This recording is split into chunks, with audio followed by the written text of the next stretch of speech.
Most people don't appreciate who they have until they lose them.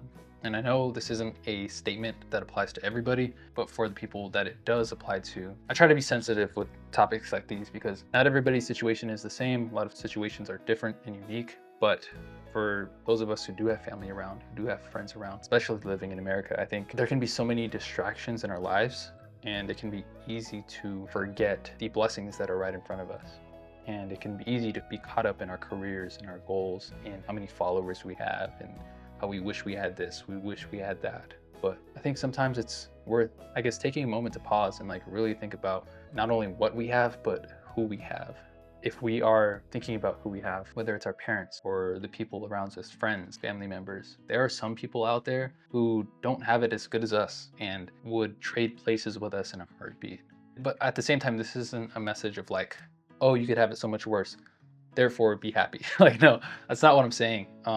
But I am saying that I'm trying to be sensitive and I'm trying to be kind, but I also don't want to dilute the truth of the message. In that if you are like me and you are in America, a lot of the times you are more blessed than you think. You probably have this list of things that you are wanting, things that you are chasing to finally be happy and okay.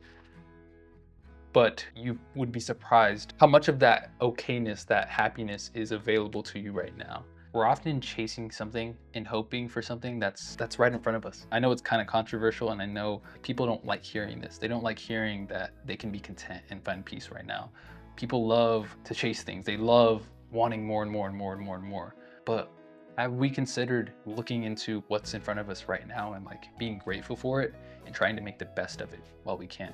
What does that look like? So I'll go to people. Like there was a point in time, like I was like, man, I'm not really a fan of the people around me. I would say things like, Oh man, I feel like they hold me down. Like this isn't my environment. I want to be around better people. I wish I could be around the people that I know online. Like these people would help me level up because you're the average of the 5 people you spend the most time with. that used to be something that I wouldn't like playing out loud, but silently in my head, I would have a lot of resentment for some people, sometimes in high school or early years of college. But like now it's like me making the best of what I have in front of me right now, of who I have in front of me right now, is becoming that person I wish I had back then for the people around me.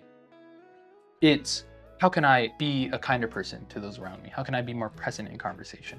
How can I truly listen to people when they're talking to me instead of like tuning them out or like not caring about them? Because life is special.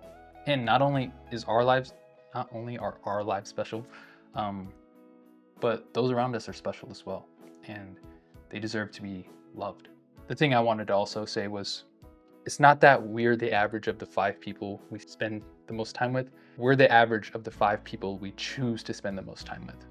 And so even if you are around people, I don't even like saying this, but if I used to do it and I do it sometimes, other people probably have. The likelihood is that other people probably do.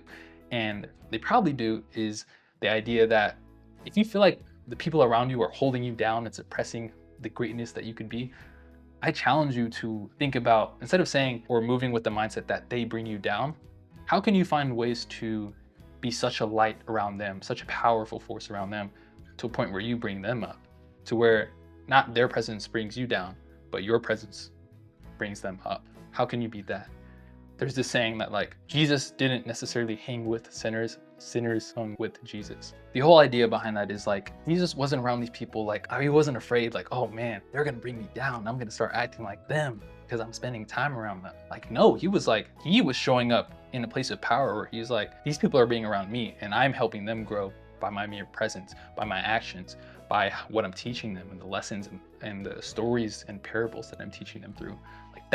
There's a difference behind that. It's easy to pick up this victim mindset of like, I can't be around you, like you're gonna bring me down. There's this like false hierarchy we place in ourselves, like, oh, Loki, I'm more special than you, and you're not on my level per se. But it's like, no, how can we get to a posture of a loving place of humility where it's like, your life is special, my life is special. I wanna be around you, and I wanna find ways to show you the love that God is calling me to display. And maybe that can inspire you to do the same to me and others. There's more responsibility in that, and most people don't want to take the responsibility. It's harder to choose and to look in the mirror and say like, how can I be better? How can I try to help level up the people around me and help them be better?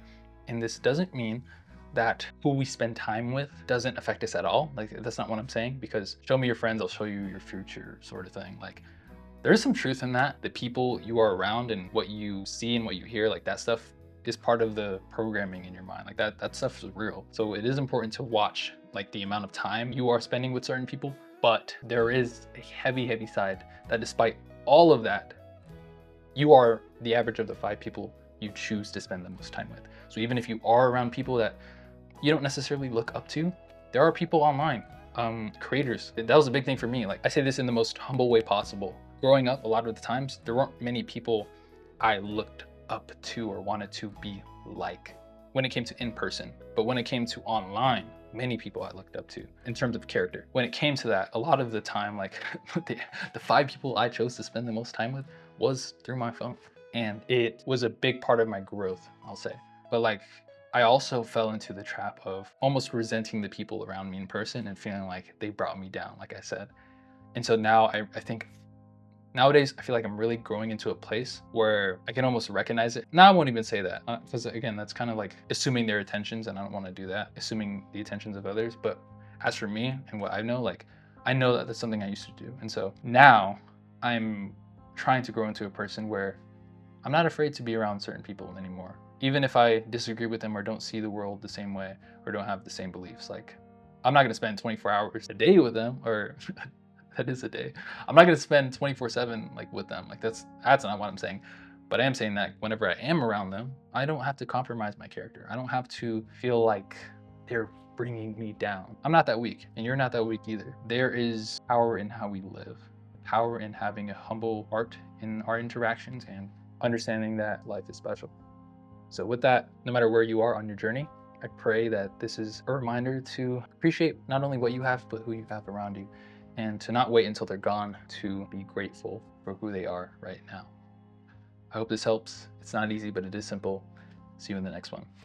Oh, and before I forget, I'd feel like a dirtbag if I didn't mention this, but if you are someone, like I mentioned, who is you're a young guy, you're looking around, and the people around you just unfortunately aren't people you look up to, and you're hoping for more people that inspire you to become a better person and a better man in the future. Link in description, there is a free community online where we have people a lot more cooler than me in there, where the people are already husbands, already fathers, but a lot of us too are also aspiring husbands, aspiring fathers, aspiring community leaders and entrepreneurs in the space. And so if you are looking to build and have a community of people who actually support you, and overall, if I were to put it in like one sentence, I would say these people are the people I mentioned that go around others and level them up. They do the same for me, and I'm sure they do the same for you as well. But yeah, if that at all sounds interesting or helpful to you, I encourage you to check it out, and I hope to see you inside.